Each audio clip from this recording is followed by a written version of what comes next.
Hello friend, Vinay study can में आप सभी का स्वागत करता हूं। आज मैं लेकर आया हूं CGPSC 2020-21 के लिए स्मार्ट कोर्सेज पेपर 2 बायोलॉजी के एक टॉपिक है ग्लाइकोलिसिस, जिस पर आज हम लोग डिस्कस करने वाले हैं। चलिए वीडियो स्टार्ट करते हैं। वीडियो स्टार्ट करने से पहले फ्रेंड, अगर आप हमारे चैनल पर नए हैं तो प्लीज़ हमारे चैनल को सब्सक्राइब करें, लाइक करें और अधिक से अधिक इस वीडियो को शेयर करें, ताकि इसी तरह के वीडियो हम आपके लिए और कंटिन्यू बनाते रहें। चलिए वीडियो स्टार्ट करते हैं। आज हम लोग डिस्कस करने वाले हैं रिस्पिरेशन, है ना। तो श्वसन क्रिया जो है निम्नलिखित 3 भागों में संपन्न होती है। पहला क्या है, ग्लाइकोलिसिस, दूसरा है क्रेब्स साइकिल, तीसरा है इलेक्ट्रॉन ट्रांसपोर्ट साइकिल। तो बेसिकली आज जो है हम लोग ग्लाइकोलिसिस को डिस्कस करने वाले हैं, तो इसी के बारे में डिस्कस करेंगे। बाकी Krebs cycle, electron transport cycle को हम अलग अलग वीडियो सीरीज़ के माध्यम से इसको क्लियर करेंगे। चलिए आज ग्लाइकोलिसिस के बारे में डिस्कस करते हैं। तो ग्लाइकोलिसिस या अवायवीय ऑक्सीकरण, ग्लाइकोलिसिस या एनारोबिक ऑक्सीडेशन। तो सबसे पहले देखते हैं ग्लाइकोलिसिस। ग्लाइकोलिसिस को अगर हम तोड़ते हैं तो उसका होता है ग्लाइकोस मतलब होता है स्वीट या मीठा, लाइसिस मतलब होता है ब्रेकिंग या टूटना। इस क्रिया में ग्लूकोज का पायरुविक अम्ल में विघटन होता है या विघटन होती है, जिनके फलस्वरूप ग्लूकोज के एक अणु से पायरुविक अम्ल के 2 मॉलिक्यूल्स या अणु बनते हैं या घटित होते हैं तथा 2 ATP की प्राप्ति होती है। मतलब प्रोडक्ट के रूप में 2 पायरुविक एसिड और 2 ATP का फॉर्मेशन होता है। अगला देखते हैं, ग्लाइकोलिसिस की क्रिया में ऑक्सीजन की आवश्यकता नहीं पड़ती है। यह क्रिया कोशिका द्रव्य या साइटोप्लाज्म में होती है। इस क्रिया की खोज जर्मन के 3 वैज्ञानिक इम्बेडेन, मेयरहॉफ एंड पार्नस ने की थी। इस कारण इस क्रिया को इम्बेडेन मेयरहॉफ पार्नस पाथवे या EMP पाथवे भी कहा जाता है। क्वेश्चन में ऐसे भी पूछ सकता है कि EMP पाथवे किसे कहा जाता है, तो किसे कहते हैं, ग्लाइकोलिसिस। ठीक है, चलिए आगे बढ़ते हैं। अब देखते हैं ग्लाइकोलिसिस की क्रिया निम्नलिखित 3 चरणों में जो है कंप्लीट होती है। ठीक है, जो ग्लाइकोलिसिस का साइकिल होता है उसमें 3 इंपॉर्टेंट इवेंट होता है, तभी वो जो है ग्लूकोज से पायरुविक एसिड में कन्वर्ट हो पाता है। तो देखते हैं पहला क्या होता है, फास्फेटीकरण या फास्फोराइलेशन की क्रिया के द्वारा ग्लूकोज के साथ फास्फेट का जुड़ना। देखिएगा, जब हम ग्लाइकोलिसिस साइकिल में जाएंगे तो शर्करा के साथ जो है फास्फेट जो है जुड़ जाता है, तो इसी को बोलते हैं फास्फोराइलेशन।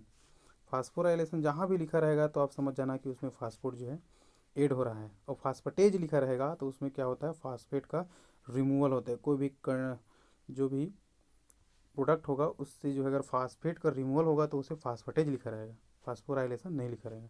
दूसरा क्या है, शर्करा का विदलन होकर 2-3 कार्बन युक्त अणुओं का निर्माण होना। देखना आगे जाके देखेंगे हम लोग। तीसरा है पायरुविक अम्ल के 2 मॉलिक्यूल का फॉर्मेशन या निर्माण, और इस पूरे प्रक्रिया में कितने ATP का फॉर्मेशन होगा, 2 ATP। जनरली इसमें 4 ATP का फॉर्मेशन होता है, लेकिन इस साइकिल में जो है 2 ATP का यूज़ होता है और बचता कितना है, 2। टोटल 4 बनता है, लेकिन 2 का यूज़ होता है और 2 जो है बच जाता है। तो इस आधार पर हम कह सकते हैं कि जो 2 ATP का जो है अंतिम प्रोडक्ट के रूप में प्राप्त होता है। चलिए अब देखते हैं साइकिल को समझते हैं। साइकिल को देखते हैं बढ़ाना, ये है ग्लाइकोलिसिस साइकिल।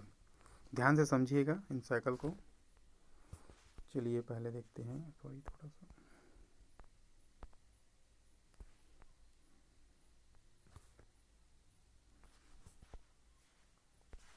ग्लाइकोलाइसिस, है ना।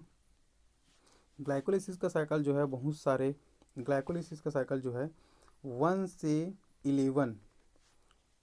11 भाग में जो है कंप्लीट होता है। ग्लूकोज का पायरुविक एसिड में कन्वर्जन जो है 1 से 11 स्टेप में कंप्लीट होता है, जिसमें बहुत सारे एंजाइम जो है इन्वॉल्व होते हैं, तभी जो है ग्लूकोज का पायरुविक एसिड में कन्वर्जन होता है। और यहाँ जो प्रोसेस है एनारोबिक है, वायु की अनुपस्थिति में हो रहा है ना, ध्यान रखेंगे आप। सबसे पहले देखते हैं ग्लूकोज। ये ग्लूकोज जो है हेक्साकाइनेज एंजाइम की उपस्थिति में और 1 ATP का यूज़ करके, है ना, 1 ATP का यूज़ कर रहा है। वो ATP जो है ADP में कन्वर्ट हो रहा है, साथ ही उसका 1 फास्फेट जो है ग्लूकोज के साथ जुड़ जा रहा है तो प्रोडक्ट क्या बनेगा, ग्लूकोज से ग्लूकोज 6 फास्फेट में कन्वर्ट हो जाएगा। ठीक है, समझ आया। हेक्साकाइनेस एंजाइम की उपस्थिति में एटीपी के 1 फास्फेट का यूज़ करके, हमने पहले क्या बोला था, 3 प्रोसेस होता है करके बोला था ना। पहला प्रोसेस क्या था, फास्फोराइलेशन। तो आप देख सकते हो कि यहाँ पास ग्लूकोज के साथ एटीपी का एक फास्फेट जो है जुड़ रहा है और ग्लूकोज 6 फास्फेट में कन्वर्ट हो रहा है। ठीक है, अगला प्रोसेस देखते हैं, ग्लूकोज 6 फास्फेट का फ्रुक्टोज 6 फास्फेट में कन्वर्जन या कन्वर्ट। तो ये कौन सी एंजाइम के कारण हो रहा है, फास्फो ग्लूको आइसोमरेज एंजाइम की उपस्थिति में ग्लूकोज 6 फास्फेट जो है फ्रुक्टोज 6 फास्फेट में कन्वर्ट हो रहा है। तो ये कन्वर्जन जो हो रहा है उसको क्या बोलते हैं, आइसोमेराइजेशन बोलते हैं। ठीक है, आइसोमेराइजेशन क्रिया के कारण ही ये फ्रुक्टोज 6 फास्फेट से ग्लूकोज 6 फास्फेट से फ्रुक्टोज 6 फास्फेट में कन्वर्ट हो रहा है। अगला देखते हैं, फ्रुक्टोज 6 फास्फेट जो है आगे फ्रुक्टोज 1,6 बाईफास्फेट में कन्वर्ट हो जाता है। देखो पहले तो फास्फेट था और इसमें केवल बाईफास्फेट आ गया। तो यहाँ पास आप देख सकते हैं एटीपी का फिर यूज़ हो रहा है, उसमें से एक फास्फेट जो है इस फ्रुक्टोज में ऐड हो रहा है, तो वो हो गया बाईफास्फेट हो गया, है ना। तो इस प्रोसेस को क्या बोलेंगे, मतलब यहाँ जो है फिर एक बार फास्फेट ऐड हो रहा है तो इसको बोलेंगे सेकंड फास्फोराइलेशन। ठीक है, और फ्रुक्टोज 6 फास्फेट से फ्रुक्टोज 1,6 बाईफास्फेट में कन्वर्जन हो रहा है। उस कन्वर्जन के लिए हेल्पफुल एंजाइम है फास्फोफ्रक्टोकाइनेज एंजाइम जो है इस प्रोसेस को अंजाम दे रहा है, आगे प्रोसेस प्रोसीड करा रहा है।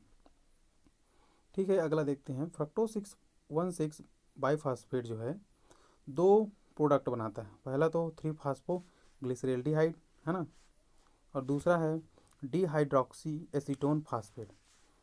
फ्रुक्टोज 1,6 बाईफास्फेट जो है एडिलोज एंजाइम की उपस्थिति में दो प्रोडक्ट बनाता है। पहला प्रोडक्ट ये ग्लिसरेल्डिहाइड और दूसरा डिहाइड्रोक्सी एसीटोन। लेकिन ये दोनों प्रोडक्ट जो है आपस में रिवर्सिबल है। ये ग्लिसरेल्डिहाइड भी बन सकता है, ग्लिसरेल्डिहाइड जो है डिहाइड्रोक्सी एसीटोन बन सकता है, और ये डिहाइड्रोक्सी एसीटोन जो है वापस ग्लिसरेल्डिहाइड भी बन सकता है। याद रखना इस बात का ना, रिवर्सिबल रिएक्शन है। अब अगला देखते हैं, इस वाले प्रोसेस को देखेंगे। 3 फास्फोग्लिसरेल्डिहाइड जो है आगे आइसोमेरेज एंजाइम की उपस्थिति में आइसोमेराइज रिएक्शन के थ्रू और एंजाइम ट्राइओस फास्फेट डिहाइड्रोजनेस एंजाइम की उपस्थिति में 1,3 बाईफास्फोग्लिसरेट में जो है कन्वर्ट हो जाता है। साथ ही साथ आप देखिए 2NDA जो है 2NDH H प्लस या प्रोटॉन से कन्वर्ट यहाँ से प्रोटॉन जो H प्लस जो है जुड़ जाएगा और वो क्या बना लेगा, NDA से NDH प्लस 2H में कन्वर्ट हो जाएगा और बनेगा क्या, नया प्रोडक्ट क्या बनेगा, 1,3 बाईफास्फोग्लिसरेट बनेगा। चलिए अगला देखते हैं आगे।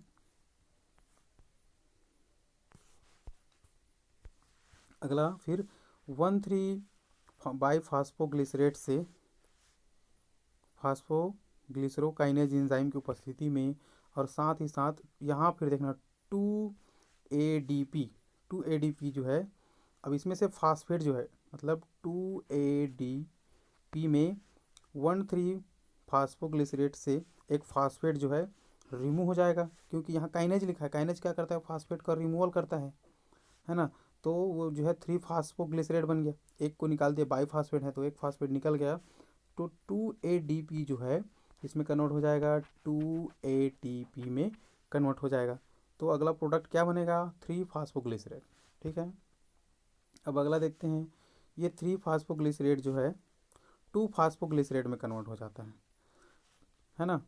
मतलब यहाँ से भी एक फास्फेट का रिमूवल हो रहा है नहीं, किसके कारण, ग्लिसरोमुटेज एंजाइम एक और एंजाइम है, इस एंजाइम की उपस्थिति में 3 फास्फेट से एक फास्फेट को रिमूव कर दे रहा है, फिर वो 2 फास्फेट में या 2 फास्फोग्लिसरेट में कन्वर्ट हो जा रहा है।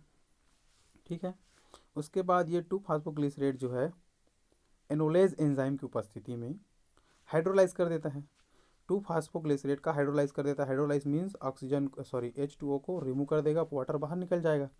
फिर वो क्या बन जाएगा, फास्फो इनोल पायरुवेट में जो है कन्वर्ट हो जाएगा। इनोलेज एंजाइम जो है इसका हाइड्रोलाइज कर देता है, किसका, 2-फास्फोग्लिसरेट का, जिससे पानी बाहर हो जाएगा और अगला प्रोडक्ट जो बनना है वो क्या बनेगा, फास्फो इनोल पायरुवेट में या PEP में कन्वर्ट हो जाएगा।